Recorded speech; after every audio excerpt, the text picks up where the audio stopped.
कृति के रूप में एक पूरा कथा पंडाल लेके बैठे हैं, भावना रखी, सबके मुख प्रसन्न हो गए, सब आनंदित हो गए और ठाकुर जी की भावना हो गई। भाव भीष्म पितामह सामान्य बात कह रहे हैं कि मेरा मन आपके चित्त में लगे, लेकिन इस भावना से अपनी स्तुति में कह रहे हैं कि ठाकुर जी प्रसन्न हो गए। भीष्म पितामह की स्तुति सुनकर के ठाकुर जी अत्यंत प्रसन्न हुए, अत्यंत आनंदित हुए और अंत तो गत्वा भीष्म पितामह कहते हैं, बोले नाथ जीवन में मैंने आपसे कुछ नहीं मांगा, लेकिन आज कुछ मांगना चाहता हूं। ठाकुर जी बोले कहो। ललित गति विलास वल्गुहास प्रणय निरीक्षण कल्पितो रुमान कृतमनुकृतवत्य उन्मदान्धा प्रकृति मगन किल यस्य गोपवध्व।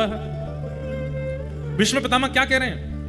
बोले नाथ सुदर्शन चक्र के साथ आपका दर्शन किया है, विराट रूप में आपका दर्शन किया है, द्वारिकाधीश रूप में आपका दर्शन किया है, अर्जुन के सारथी के रूप में आपका दर्शन किया है और बहुत सारे दर्शनों को यहां बताया। जब आप चाबुक चलाते थे तो घोड़ों के पैरों से उड़ने वाली धूल आपके पसीनों से आके चिपक जाती थी। उस समय आपके घुंघराले केश आपके मुखमंडल पर आते थे और आप इतने व्यस्त होते समय अपने हाथों से जब अपना मुख पहुंचते थे, आपकी वो छटा, आपकी वो छवि, मैंने सब रूपों में आपका दर्शन किया। केवल एक रूप है जिसका मुझे अभी तक दर्शन नहीं हुआ है। मैं आपसे प्रार्थना करता हूं कि मुझे उस रूप का दर्शन अगले जन्म में हो, इस जन्म में नहीं। क्यों? दुर्बल हो गया मैं, मेरे रोम रोम में बाण लगे हैं, अब मैं उठ नहीं सकता, अब मैं कुछ कर नहीं सकता। इस जन्म में नहीं, अगले जन्म में। मतलब वैकुंठ नहीं मांगा, मुक्ति नहीं मांगी, एक जन्म और मांगा है। और कैसा दर्शन करना चाहता हूं? बोले ललित गति विलास वल्गुहास।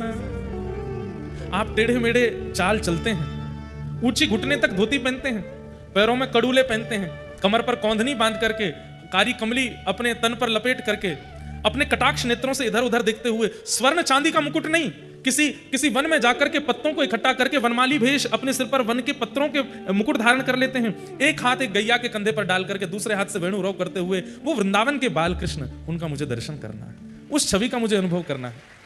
और उस छवि का दर्शन करने के लिए हे नाथ, या तो मुझे व्रज की गोपी बना देना या व्रज की मुझे गैया बना देना। बंधुओं, इस कथा में गोपाष्टमी भी आएगी। कल है कि परसों है? परसों है या कल भी है शायद।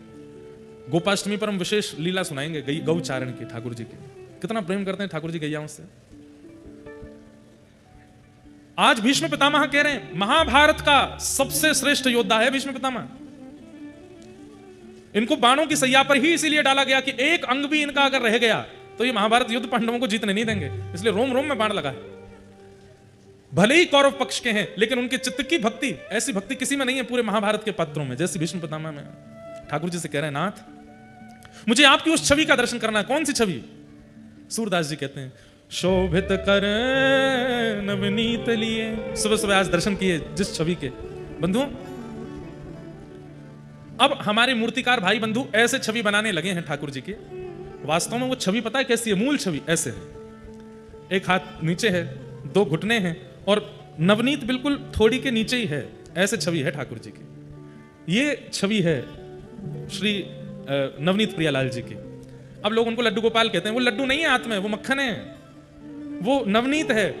अरे लाला के दांत ना निकले हैं, घुटमुन चलने वाले बालक के दांत निकल आते हैं, वो लड्डू कैसे खाएगा? वो तो नवनीत ही खाते हैं, वो तो मक्खन ही खाते हैं।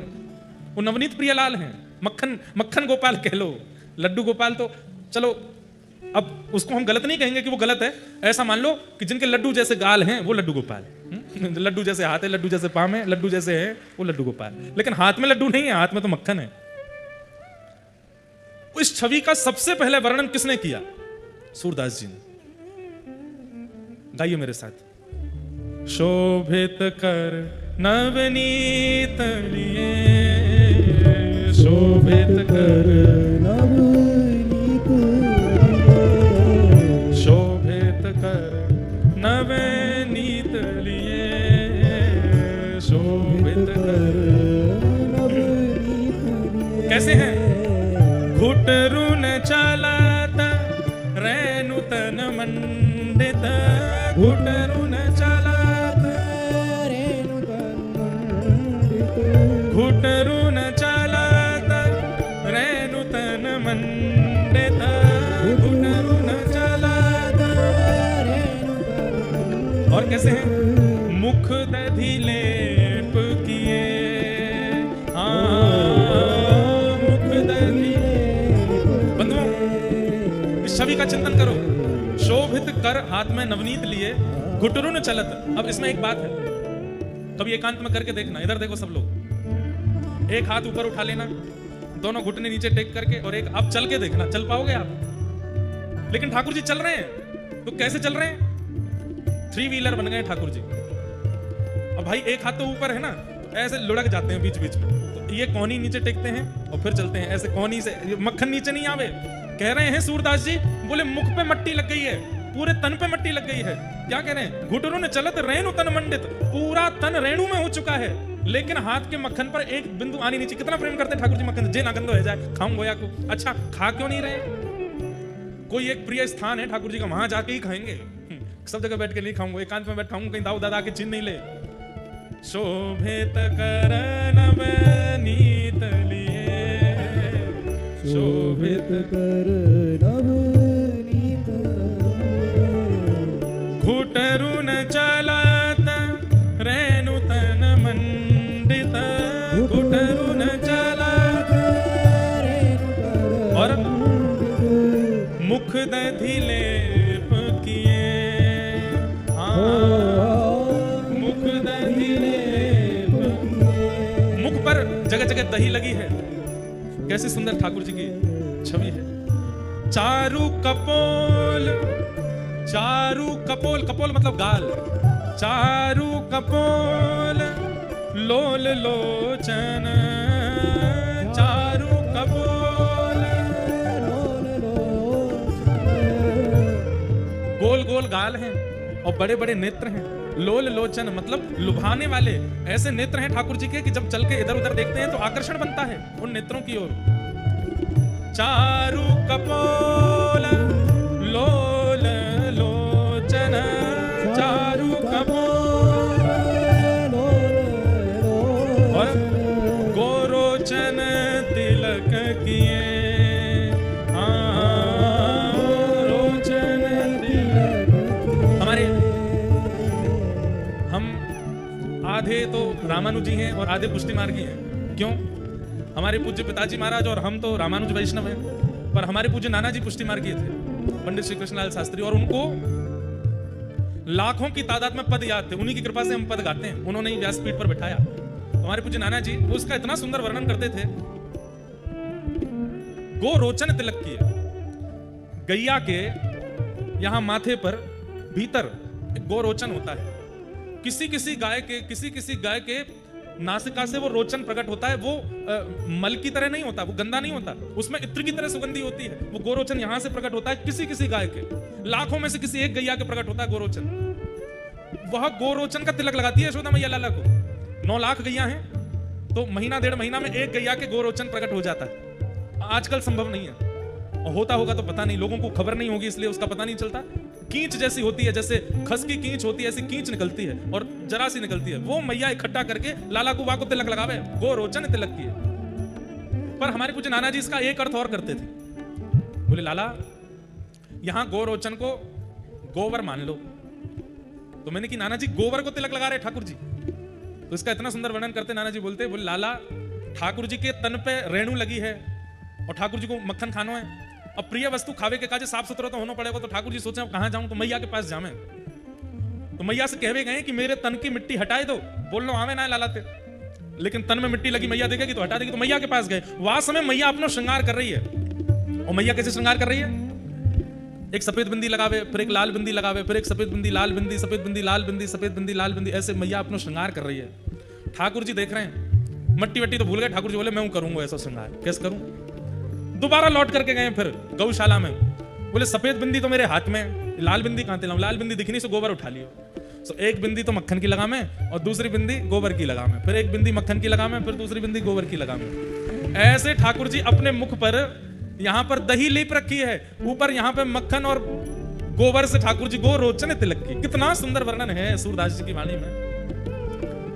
शोभित कर नवनीत लिए, शोभित कर नवनीत। और आगे सुनो। लट लटकनी मनुमत मधुप गण लट लट कनी मन मत मधुप।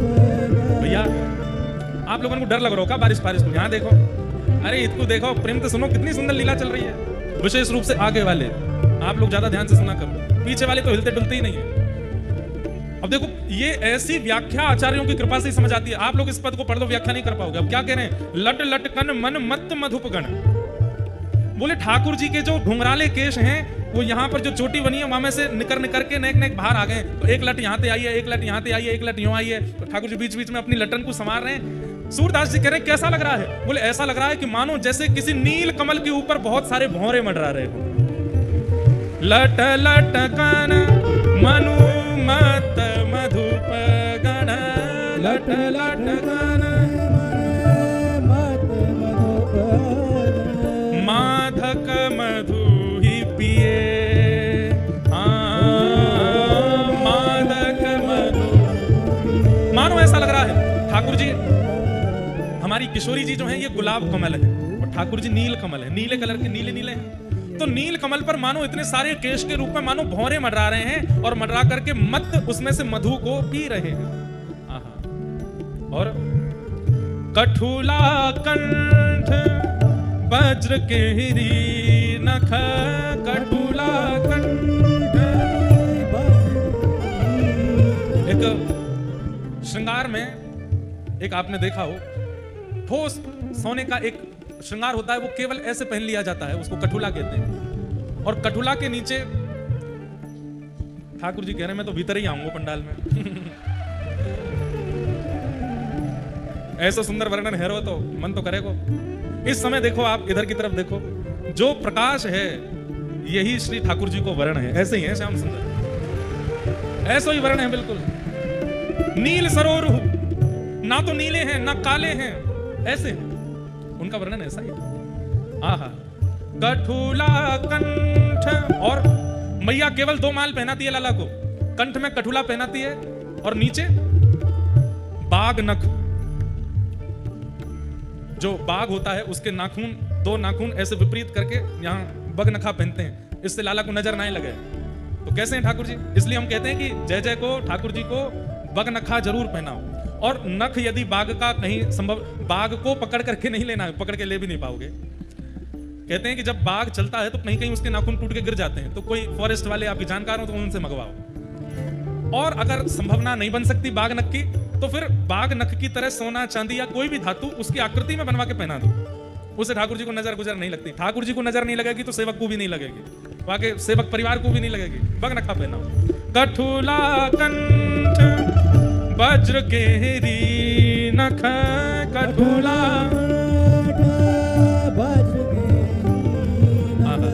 राजत रुचि रहिए, राजत रुचि रहिए। धन्य सूर एको पल इह सुख, धन्य सूर एको पल इह सुख, कासत कल्प जिए,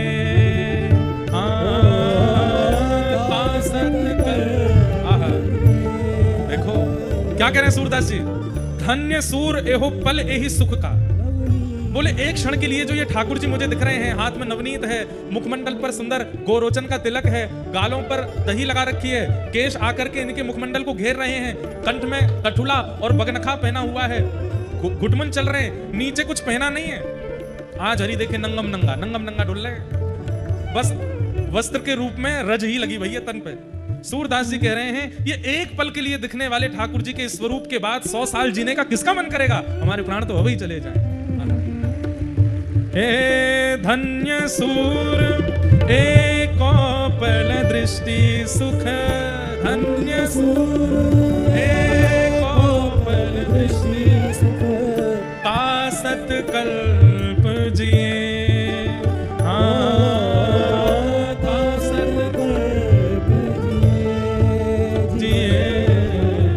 शोभित कर नवनीत लिए, शोभित कर नवनीत लिए।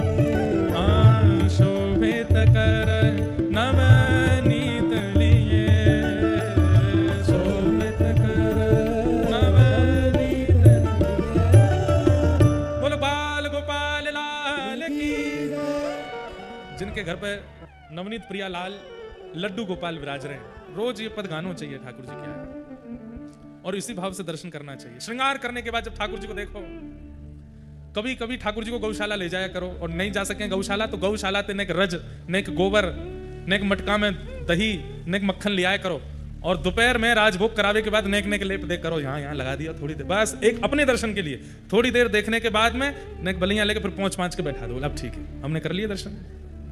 कितनी सुंदर झांकी। भीष्म पितामह कहते हैं, ललित गति विलास वल गुहास प्रणय निरीक्षण कल्पितोरुमान कृतमनुकृतवत्य उन्मदान्ध प्रकृति मगन के लयस्य गोपवध्व। जिस प्रकार गोपियों को आपका दर्शन होता है, ब्रज रानी यशोदा जी को आपका दर्शन होता है, नंद बाबा को आपका दर्शन होता है, वो दर्शन मुझे लाभ नहीं मिला नाथ, कृपा करके अगले जन्म में मुझे ब्रज की गोपी बना करके भेजना, ताकि मैं भी दही मत करके मक्खन निकाल के धरूं और आप मेरे घर आओ वाकु चोरी करवे के काज। ये भीष्म पितामह मांग रहे हैं ठाकुर जी से। इस प्रकार भीष्म पितामह ने भगवान की स्तुति गाई। लाला भैया जाड़ों से लग रहा है कि इसी ने बंद कराए दो, ऐसा लग रहा कितनी ठंड ले गई है आज। लग तो बहुत देर से रही थी, पर लीला ऐसी बढ़िया चल रही थी कि उसमें पता नहीं चला। जब लीला विश्राम भाई तो पता चली, कांप सो गए पीछे थे। भीष्म पितामह ने भगवान की स्तुति गाई। तत्पश्चात ठाकुर जी द्वारिका को प्रस्थान कर गए, और यहां उत्तरा के गर्भ के बालक ने जन्म लिया, जिसकी कल ठाकुर जी रक्षा किए थे, और यही बालक परीक्षित बना। परीक्षित के जन्म लेते ही सब ब्राह्मण आए, ब्राह्मणों ने आकर के नामकरण किया, कुंडली बनाई, सुंदर उसमें परीक्षित के गुण बताए। युधिष्ठिर जी महाराज ने पूछा, आप इस बालक में गुणी गुण बता रहे हो, क्या इस बालक में कोई अवगुण नहीं है? तब ब्राह्मणों ने कहा कि देखिए नाथ, अवगुण तो कुछ नहीं है, लेकिन एक अपराध इस बालक से बनेगा। बोले कैसा अपराध बनेगा? तक्षकादात्मनो मृत्युम द्विजपुत्रोपसर्जितात् प्रपत्स्यत उपश्रुत्य मुक्त संक पदम हरे। ये बालक एक ब्राह्मण का अपमान करेगा, और जिसके कारण तक्षक सर्प के द्वारा डंसन से मृत्यु का इसको श्राप लगेगा। बता दिया।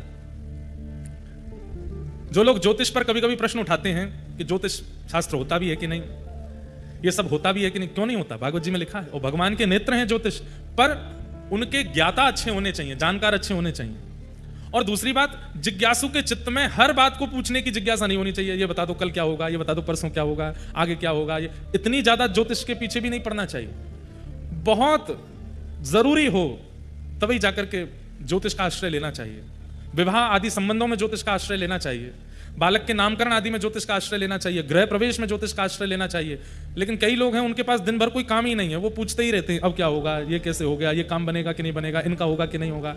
जो इतने ज्यादा ज्योतिष के पीछे पड़े रहते हैं, हम कह दें, हमारी बात किसी को बुरी ना लगे, फिर ज्योतिष उनको सही फलादेश देती भी नहीं है।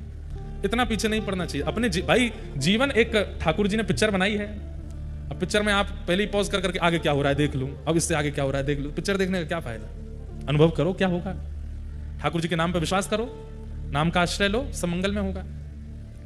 तो इतना अधिक उसके प्रति लगे नहीं रहना चाहिए। और आपने ज्योतिष बताने वाले लोगों से कभी ये पूछा, हाथ देख के बताइए ठाकुर जी कब मिलेंगे हमारे जीवन में? जैसे पद्मनाभ दास जी को मथुराधीश जी प्राप्त हुए, श्रीमद वल्लभाचार्य जी को महाप्रभु वल्लभाचार्य जी को श्रीनाथ जी प्राप्त हुए, हितरवंश महाप्रभु को राधा वल्लभ जी प्राप्त हुए, गोपाल भट्ट गोस्वामी जी को राधा रमन लाल प्राप्त हुए। नहीं ये बताओ हमारी हाथ की रेखा देख हमको ठाकुर जी कब मिलेंगे? पूछा कभी? ऐसी भावनाओं के लिए तो ज्योतिष का हमने आश्रय कभी नहीं लिया। श्री जी कब कृपा करेंगे? केवल अपने जीवन सुख के बारे में पूछते रहते हैं। इसीलिए ज्योतिष शास्त्र की वो गरिमा महिमा बन नहीं पाती जो होनी चाहिए। नाम पर भरोसा करके जीजिए, वो बहुत आवश्यक पड़ने पर ही ज्योतिष शास्त्र के द्वारा उसका समाधान पूछिए। यहां पर युधिष्ठिर आदि ने पूछा कि बालक के अंदर सब गुणी गुण है, कोई अवगुण नहीं है? तब बताया, बोले महाराज तक्षक सर्प के डंसन से इस बालक की मृत्यु होगी और ये ब्राह्मणों का अपराध करेगा, लेकिन आप बिल्कुल निश्चिंत हो जाइए। बोले क्यों? प्रपत्स्यत उपश्रुत्य मुक्त संग पदम हरे। भले ही तक्षक सर्प से इसकी मृत्यु होगी, भले ही ब्राह्मणों का अपराध इससे बनेगा, लेकिन एक सदगुरु इसके जीवन में आएंगे और वो इसके जीवन में आकर के श्राप को और ब्राह्मणों के अपमान को भी एक आशीर्वाद बनाकर के ठाकुर जी की प्राप्ति करा देंगे। बंधुओं, सदगुरु यदि जीवन में है, गुरु विशिष्ट रूप से यदि जीवन में है, तो निश्चित है विशाल से विशाल अपराधों को भी वो आशीर्वाद में परिवर्तित कर देते हैं। धीरे धीरे परीक्षित बड़े हुए, भगवान अपनी लीला पूरी करके स्वधाम चले गए। ये खबर जब पांडवों को पता चली तो पांडवों ने भी स्वर्गारोहण कर लिया। छोटे से परीक्षित को राज्य गद्दी पर बिठा दिया। धीरे धीरे परीक्षित बड़े हुए और फिर परीक्षित का विवाह आदि हुआ, जन्मेजय आदि पुत्र हुए, एक छत्र सम्राट हैं। एक दिन वन में निकले तब इन्होंने देखा कि काला काला व्यक्ति वृषभ यानी कि बैल के 3 पैर काट चुका है, चौथा पैर काट रहा है। जैसी तलवार निकाल के मारने के लिए पहुंचे, उसने चरण पकड़ लिए, बोले मुझे मत मारो। बोले कौन हो तुम? तब उस काले से व्यक्ति ने अपना परिचय दिया कि मैं कलिकाल हूं, कलयुग हूं। और ये वृषभ कौन है? बोले ये धर्म है। धर्म के 4 पैर होते हैं, सत्य, दान, दया और पवित्रता। अगर कोई व्यक्ति पवित्र नहीं रहता है उसको धार्मिक नहीं माना जाता। पवित्र मतलब 3 बार नहाने वाला पवित्र नहीं होता, चित्त से पवित्र, चरित्र से पवित्र, उसको पवित्र माना गया, वो धार्मिक है। तो पवित्रता धर्म का लक्षण है। दया धर्म का लक्षण है। पर हम लोगों को दया स्पेसिफिक एक समय पर ही दया आती है। जैसे आजकल इन्फ्लुएंसर्स को बहुत दया आती है, जिनके पास कैमरा 24 घंटा ऑन रहता है उनको बहुत दया आती है। ओहो स्ट्रीट डॉग्स कैसे परेशान हो रहे हैं, पटाखों से ये हो रहा है, ये हो रहा है, देखो देखो दोस्तों क्या चल रहा है। कैमरा ऑन रहता है तो उनको दया ही आती रहती है सब लोगों पे। बेचारे बगल में 5 स्टार होटल की कमाई तो लाखों हो रही है, ये ठेला पे बैठे अंकल जी का कुछ नहीं, मैं इनको जाकर के 5000 रुपए के पराठे खाऊंगा, वीडियो बना करके दया कर दी भैया उसने। वही इन्फ्लुएंसर फिर कुछ समय बाद करोड़ों कमा करके फिर मर्सिडीज ले आता है। दया से ही धन कमा रहे हैं। ठीक है, आप इन्फ्लुएंस कीजिए कि औरों को भी चित्त में दया आवे, लेकिन आजकल इन्फ्लुएंसर और इन्फ्लुएंस लोग इससे हो रहे हैं कि भाई मोटा पैसा है, हम भी बन जाते हैं। दूसरी दया हमको कब आती है? किसी व्यक्ति को सुखी देख करके कभी दया नहीं आती, दुखी व्यक्ति पे ही दया आती है। कोई व्यक्ति बेचारा धन ना कमा रहा हो, पत्नी छोड़ के चली गई हो, पति छोड़ के चले गए हो, बच्चे बात ना मानते हो, विचित्र परिस्थिति जीवन की चल रही हो, उस पर हमको दया आती है। वही व्यक्ति जब सुखी हो जाता तो उसी से ईर्ष्या होने लगती है। फिर अरे उनका नाम सुना आपने, उनका वो जो कोटा में रहते, अरे तुमको क्या पता, कुछ साल पहले हमसे पूछो, साइकिल पे लिफ्ट मांगता था हमसे कि हमको पीछे बैठा के ले चलो, आज बहुत बड़ा आदमी बन गया है। व्यक्ति सुखी होते ही हमको उसके प्रति दया खत्म हो जाती है। दया का मतलब किसी पर सिंपैथी करना नहीं होता। दया का मतलब किसी के ऊपर करुणा करना और उस पर उसको बेचारा लाचार समझ करके उस पर कृपा करना, इसको दया नहीं कहते हैं। दया मतलब वो चाहे जैसी स्थिति में आ जाए, अच्छी हो, बुरी हो, भली हो, कैसी भी स्थिति में आ जाए, आपके चित्त में उसके प्रति दुर्भाव ना प्रकट होना, इसको दया कहते हैं। ये दया है। कोई व्यक्ति गलत कर रहा है तो आपके मन में यह भाव आना चाहिए कि ये गलत किस लिए कर रहा है, ऐसा क्या कारण बना कि इसको गलत करना पड़ा। ये विचारधारा जो चित्त में है, इसको दया कहते हैं। कलयुग ने चरण पकड़ लिए। हां, तो धर्म का दूसरा चरण क्या है? पहला चरण पवित्रता, दूसरा चरण दया, तीसरा चरण दान। कल मैंने दान के विषय में थोड़ा कहा था। और चौथा चरण है सत्य। ये 4 चरण हैं धर्म के। अगर इन चारों में से एक का भी आश्रय व्यक्ति लेता है तो वो धार्मिक माना जाएगा, चारों का ले ले तो परम धार्मिक माना जाए। परंतु कलयुग में एक बड़ी विचित्र बात है, आप सुनकर के आश्चर्यचकित होंगे कि कलयुग केवल एक पैर पर खड़ा है, 3 पैर कट चुके हैं। कौन कौन से? दया, दान और पवित्रता। ना तो कलयुग में लोग पवित्र हैं, ना कलयुग में लोगों के अंदर दया है, और ना कलयुग में लोग दानी हैं। कलयुग में केवल एक पैर है, सत्य। आप कहोगे महाराज जी रहने दो, इतना तो झूठ बोलते हैं सब संसार के लोग, फिर भी आप कह रहे हो कि सत्य। कितना भी झूठ बोलते हो, पर फिर भी झूठ बोलने वाला भी कभी कभी सत्य का आश्रय लेता है, कभी कभी अपने लिए सत्य चाहता है। चोर चकोरी करने के बाद, चोरी करने के बाद अपने 4 मित्रों के साथ चोरी करके आगे क्या कहता है? चलो भाई अब हिसाब बराबर करते हैं। उसमें भी सत्यता है। हमने 1 लाख रुपया चोरी किया तो इसका फिर विभाजन 4 लोगों में इतना इतना % होना चाहिए। परसेंटेज कैसे निकलेगा? सत्य से ही निकलेगा। तो सत्य का आश्रय किसी ना किसी रूप में कलयुग में व्यक्ति करता है, इसलिए धर्म अभी भी सत्य पर बचा है। बाकी कलयुग में दया, दान और पवित्रता, ये 3 करोड़ों की जनसंख्या वाले देश में गिनती हो जाए उंगलियों पर, इतने लोगों में ही होगी दया, दान और पवित्रता। राजा परीक्षित बोले तुमने इसके 3 पैर काट दिए, अब चौथा पैर काट रहे हो, निकलो यहां से, मैं तुम्हें नहीं करने दूंगा और तुम्हारा वध करूंगा। कलयुग बोला आप मेरा वध नहीं कर सकते। सतयुग के बाद त्रेता, त्रेता के बाद द्वापर, और अब मेरी बारी है, मेरे को आना पड़ेगा। आप ब्रह्मा की बनाई हुई रीति को नहीं नष्ट कर सकते। अच्छा तुम आओगे? बोले हाँ। तो फिर क्या करें? बोले मुझे कुछ स्थान दे दीजिए, मैं वहीं रहूंगा, उनके अलावा मेरा प्रभाव और कहीं नहीं होगा। आश्चर्य होगा आप लोगों को सुन करके कलयुग के पास केवल 5 स्थान हैं, लेकिन फिर भी उसका प्रभाव पूरी दुनिया पर है। इसका मतलब क्या है? इन 5 में कहीं ना कहीं हमारे पैर गड़े हुए हैं। अगर कलयुग का प्रभाव मेरे ऊपर होता है तो इसका मतलब इन 5 में से कोई ना कोई स्थान उसको मैंने चुना हुआ है, इसीलिए कलयुग मुझ पर। इन 5 के अलावा छठवां एक भी स्थान नहीं है जहां कलयुग हो। और इन 5 स्थानों के नाम क्या है?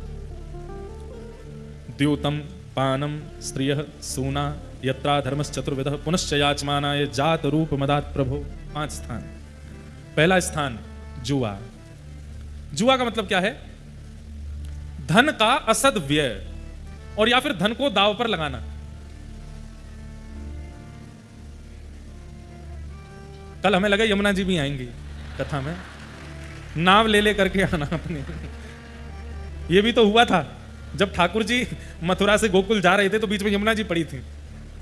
तो ये बीच में ये वाला पोर्शन तो यमुना जी बन चुका होगा। ये बीच बीच में भी यहाँ पे कहीं कहीं तो दिख रही हैं हमको, आ गई हैं। यमुना जी पार करके ही आएंगे जैसे। अब हम जल्दी जल्दी कथा कर देते हैं, फिर नहीं तो पता चली यमुना, कावेरी, गंगा सब आ गई। समुद्र नारायण बोले मैं क्यों पीछे रहूं, मैं भी आऊंगा। एसी बंद है गए, अब ठंडक कहां से आ रही है? तो बाहर से ही आ रही है। परमानेंट एसी चलाया आज तो। ध्यान से सुनो, द्यूतम यानी कि जुआ, धन को जब हम दांव पर लगाते हैं उसमें कलयुग का निवास है। पानम, मद्यपान, उसमें कलयुग का निवास है। पर स्त्री पर पुरुष संग में कलयुग का निवास है। सूना यानी कि कलह, कलेश, हिंसा, लड़ाई झगड़ा, जबरदस्ती की नोक झोंक, उसमें कलयुग का निवास है। और 5वां, बिना मेहनत के कमाया गया धन, उसमें कलयुग का निवास है। Work from home.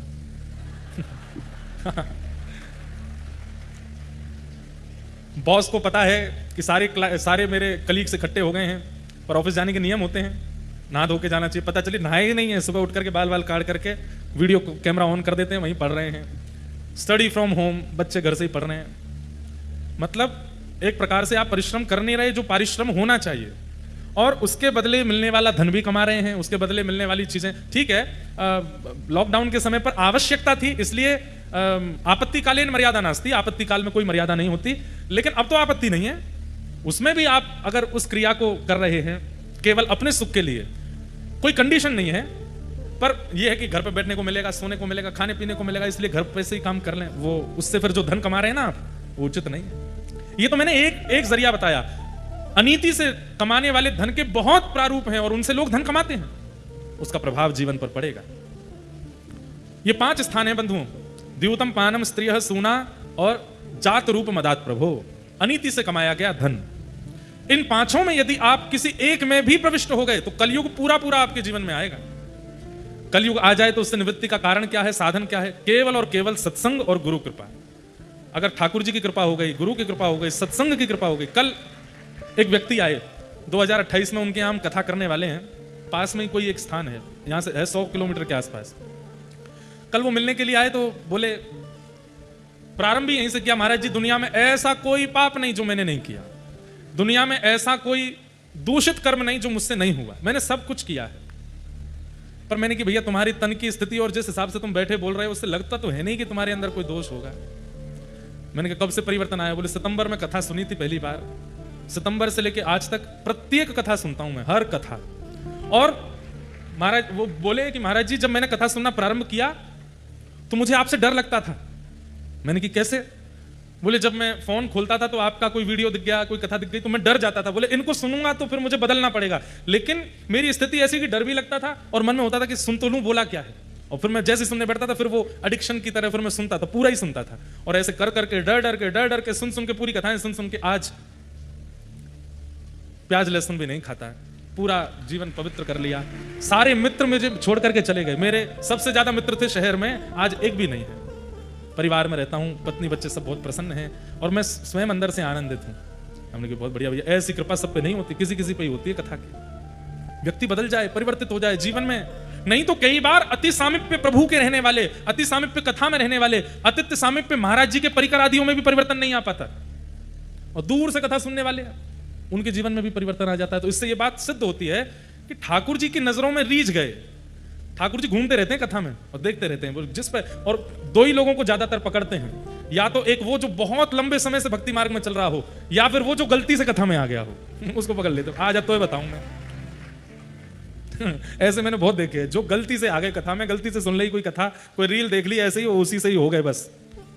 मेरो मन गिरधर छवि पे अटक्यो, मेरो मन। कृष्णदास जी कहते हैं सजल श्याम घन वरण लीन है, फिर चित अनत न भटक्यो, फिर चित अनत न भटक्यो।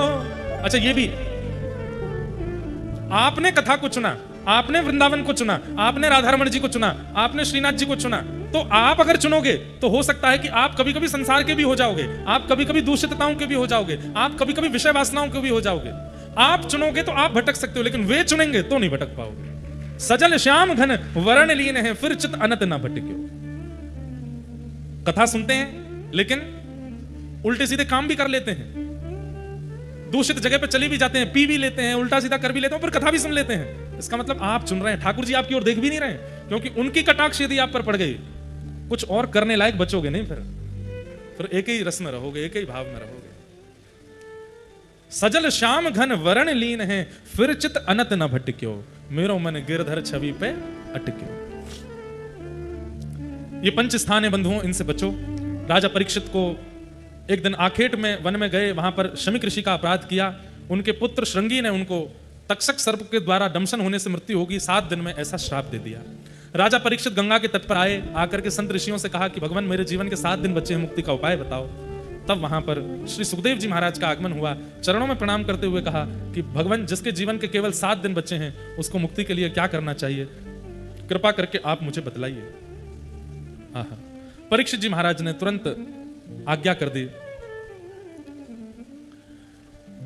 वरीयाने शते प्रश्नः कृतो लोकहितं नृप, आत्मवित् सम्मतः पुंसां श्रोतव्यादिषु यः परः।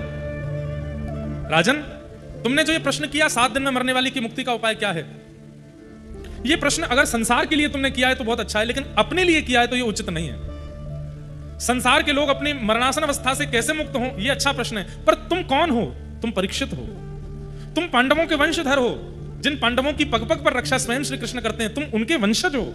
और अब यहां पे लोग कह सकते हैं कि ठाकुर जी भी परिवारवाद करते हैं, परीक्षित पांडवों का वंशज है इसलिए उस पर कृपा हो जाएगी, उसको मुक्ति के लिए नहीं कोई चिंता करनी। नहीं, शुकाचार्य जी कह रहे हैं, बोले परीक्षित तुम्हारे ऊपर कृपा इसलिए है क्योंकि तुम वो बालक हो जिसके गर्भ में जाकर के भगवान ने रक्षा की थी।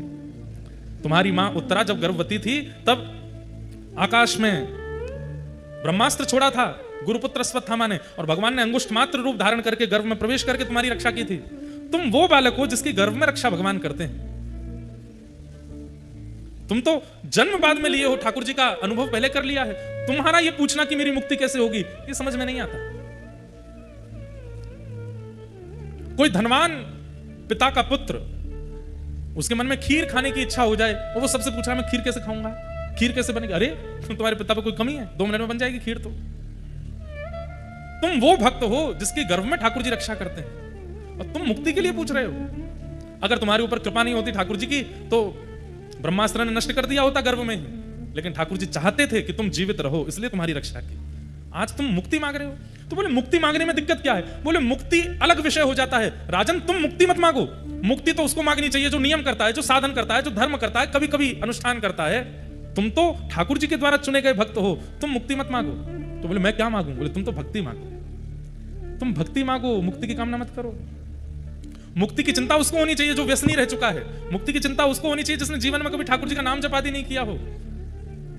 तुम तो जन्म से ही भगवान के भक्त हो, तुम मुक्ति क्यों मांग रहे हो? तुम तो भक्ति मांगो। मुक्ति और भक्ति में अंतर क्या है?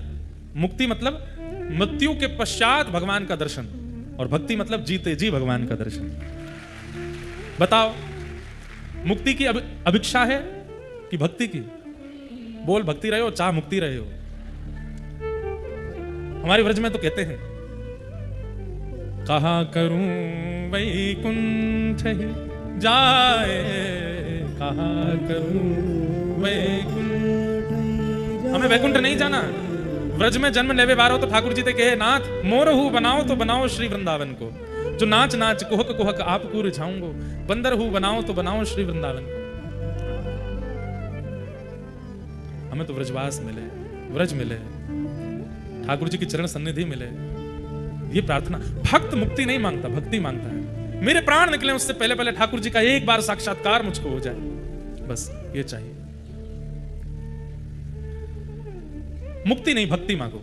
तब परीक्षित जी महाराज ने चरणों में प्रणाम करते हुए कहा कि नाथ, अब मुझे मुक्ति की इच्छा नहीं है, मुझे भक्ति प्रदान करो। और इसी भक्ति प्रदान करने में अब यहां से भागवत शुकाचार्य जी श्री परीक्षित जी को सुनाते हैं। सबसे पहले सृष्टि का वर्णन करते हैं। सृष्टि वर्णन करने के बाद में कपिल देवूति संवाद श्रवण कराते हैं। तत्पश्चात भगवान के परम भागवत, अब हम सूक्ष्म में सबको प्रणाम करते हुए सीधा नंदोत्सव की ओर चलते हैं। भगवान के परम भागवत श्री ध्रुव जी का चरित्र सुनाते हैं, जिन्होंने केवल 5 वर्ष की अवस्था में भगवान का दर्शन कर लिया। ध्रुव जी की कथा से यह बात सिद्ध होती है कि ठाकुर जी के मिलन में समय का कोई रोल नहीं है, आयु का कोई रोल नहीं है, जाति का कोई रोल नहीं है, नियम साधन का कोई रोल नहीं है। तो फिर काय का रोल है? उत्कंठा।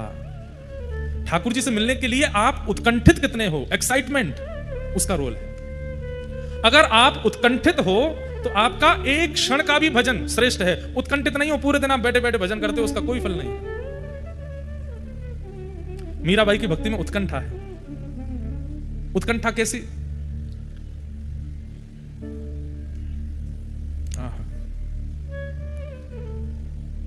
जब मुकुट धारण कराती है ना मीराबाई, तो हृदय से लगा लेती हैं, कितना सौभाग्यशाली है, जय जय के शीर्ष पर विराजता है।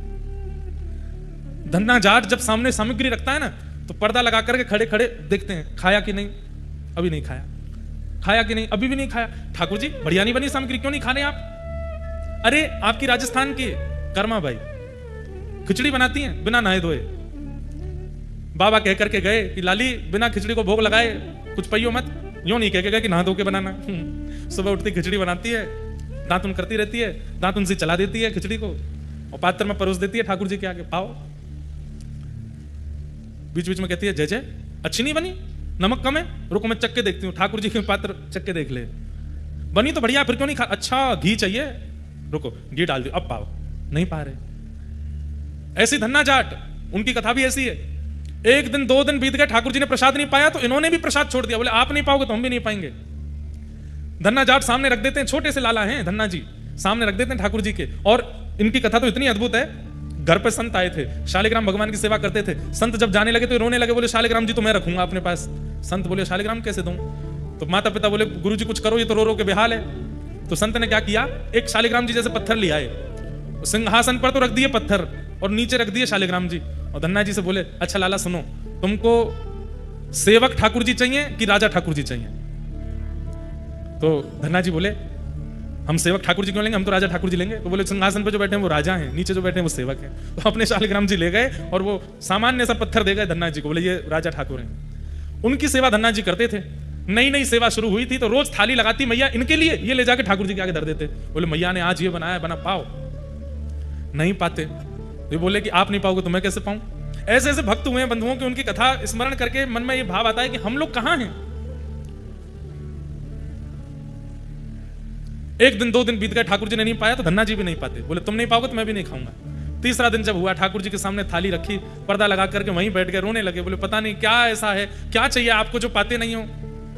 इतने में ही चटकारों की आवाज आने लगी। चटकारे जानते हैं, ऐसे कोई खाता है ना, चटकारे ले ले करके ऐसी ध्वनि आने लगी। ये बोले चटकारे कौन ले रहा है? जैसे ही पर्दा हटा के देखा, छोटे से गोपाल जी अपने अंगूठा और हाथ पे लगी दाल चाट रहे थे और प्रेम से उसको पा रहे थे। और सबरी थाली को सामान कहीं मुंह पे लगा लिया, वस्त्रन पे गिर लिया, ठाकुर जी प्रेम से पा रहे थे। धन्ना जी आनंदित हो गए। ये भक्ति है। अब धन्ना जी की भक्ति में क्या है? उत्कंठा। ठाकुर जी मैंने प्रसाद धरा, आप पा क्यों नहीं रहे हैं? उसके प्रति व्याकुलता, उत्कंठा, उससे ठाकुर जी मिल रहे हैं। मीराबाई की उत्कंठा से ठाकुर जी मिल रहे हैं। हमारी भक्ति में सब है उत्कंठा छोड़ करके, इसलिए ठाकुर जी मिल नहीं रहे हैं। ऐसा कहते थे कि वो तो सांवरा में मोर मुकुट बन जाऊं, थे कि वो तो सांवरा में मोर मुकुट बन जाऊं, थे कि वो तो सांवरा में मोर मुकुट बन जाऊं, थे कि वो तो सांवरा में मोर मुकुट बन जाऊं।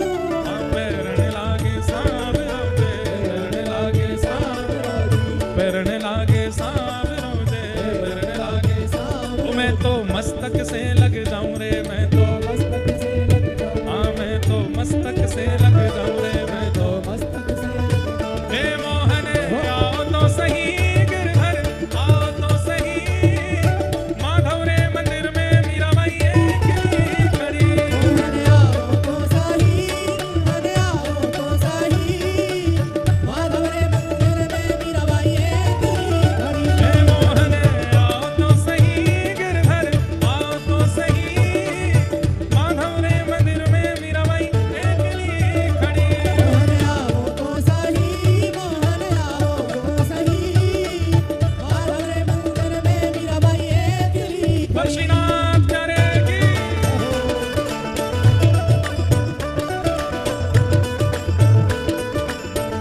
लागे सांवरो जे नावण लागे नावण लागे सांवरो जे ओ मैं तो अंग अंग रम जाऊं रे मैं तो अंग अंग रम जाऊं रे मैं तो अंग अंग रम जाऊं रे मैं तो हे मोहन हे गिरधर हे मोहन आओ तो सही गिरधर आओ तो सही माधव रे मंदिर में मीराबाई अकेली खड़ी आओ तो सही आओ तो सही माधव रे मंदिर में मीराबाई अकेली खड़ी हे मोहन आओ तो सही गिरधर आओ तो सही माधव रे मंदिर में मीराबाई अकेली खड़ी आओ तो सही रे मोहन आओ तो सही माधव रे मंदिर श्री राधा रमण लाल की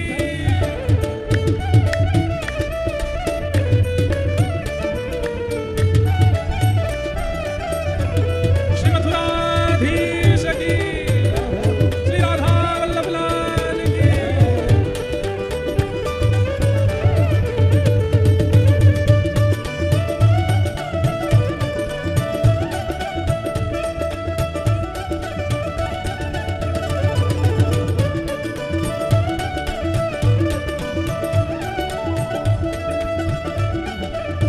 और थे के वो तो सांवरा में पुष्पहार बन जाऊं थे के वो तो सांवरा में पुष्पहार बन जाऊं थे के वो तो सांवरा में पुष्पहार बन जाऊं तो सावरा पुष्पहार बन जाऊं ओ पैरण लागे सांवरो जे पैरण लागे सांवरो पैरण लागे सांवरो जे पैरण लागे ओ मैं तो हिबड़ा पैरम जाऊं रे मैं तो हिबड़ा पे ओ मैं तो हिबड़ा से रम जाऊं रे मैं तो हे मोहन हे गिरधर हे मोहन आओ तो सही गिरधर आओ तो सही माधव रे मंदिर में मीराबाई अकेली खड़ी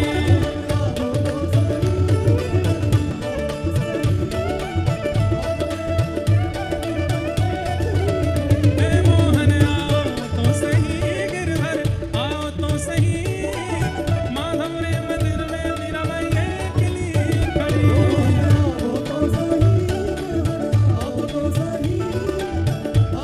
भैया ये सब नाच रहे हैं, छतरी वाले तुम भी नाच लो ये जितने यहाँ छतरी वाले खड़े हैं बाहर उठाओ अपनी छतरी हे मोहन आओ तो सही गिरधर आओ तो सही माधव रे मंदिर में मीराबाई अकेली खड़ी आओ तो सही मोहन आओ तो सही माधव रे मंदिर में मीराबाई अकेली और थे के वो तो सांवरा में पग पायल बन जाऊं थे के वो तो सांवरा में पायल बन जाऊं थे के वो तो सांवरा में पग पायल बन जाऊं थे के वो तो सावरा में पायल बन जाऊं ओ नाचन लागे सांवरो जे नाचन लागे सांवरो हाँ नाचन लागे सांवरो रे चल लागे साव ओ मैं तो चरणा में रम जाऊं रे मैं तो चरना में रम जाऊं ओ मैं तो चरणा में रम जाऊं रे तो चरना में रम जाऊं हे मोहन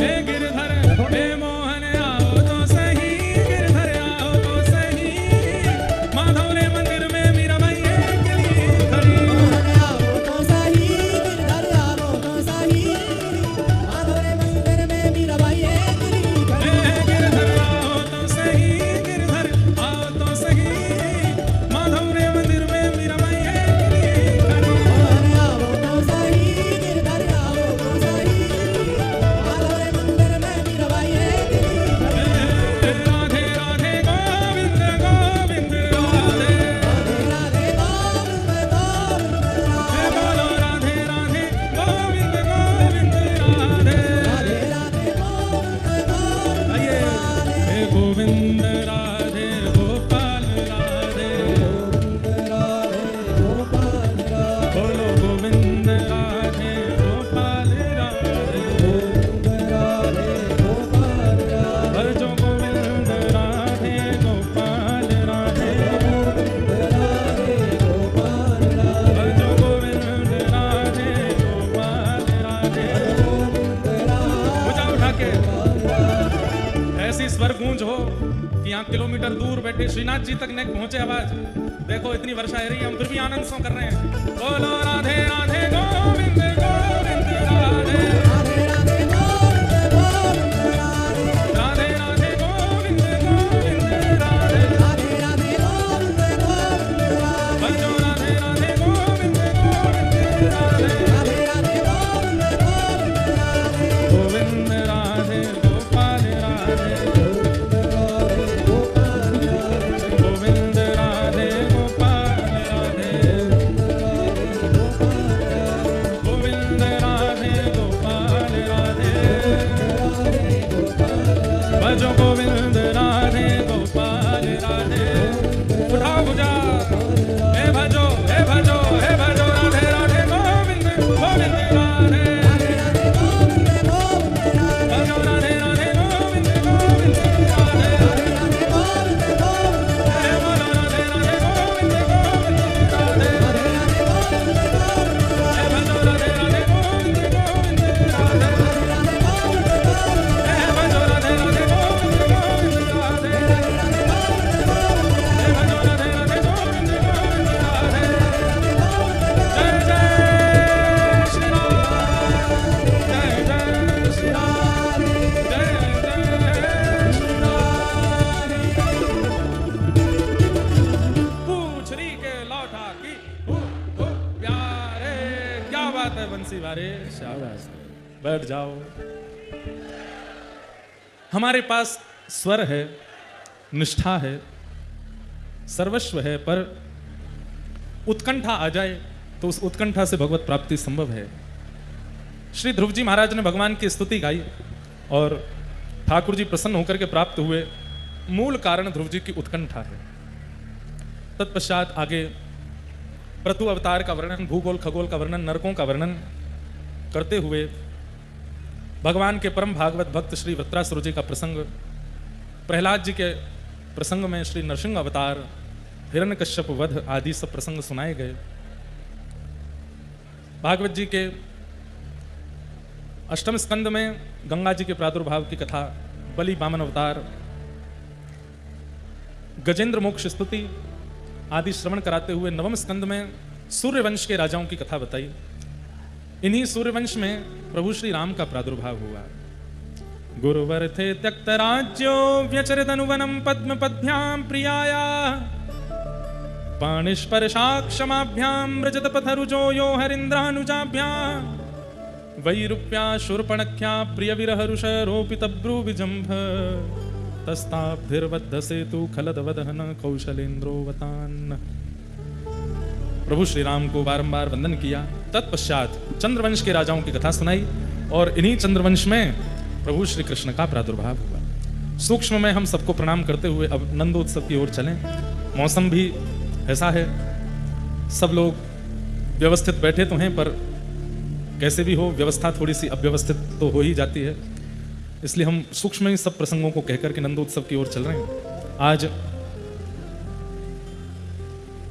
परम पूजनीय श्री श्री 108 गोस्वामी श्री विनय बाबा जी, श्री महाप्रभु जी मंदिर पाटन पोल कोटा से हमारे मध्य पधारे श्री मदन बाबा एवं विनय बाबा जी आज सुबह ठाकुर जी के मंगल दर्शन करने के लिए गए थे। प्रारंभ में बता ही रहा था, और वहाँ महाप्रभु जी के युगल चरणार बिंदों का दर्शन और श्री नवनीत प्रियालाल जी के मधुर पालना महोत्सव का दर्शन किया। ठाकुर जी पलना झूल रहे थे, इतना सुंदर दर्शन हुआ, हृदय को बहुत सुख मिला।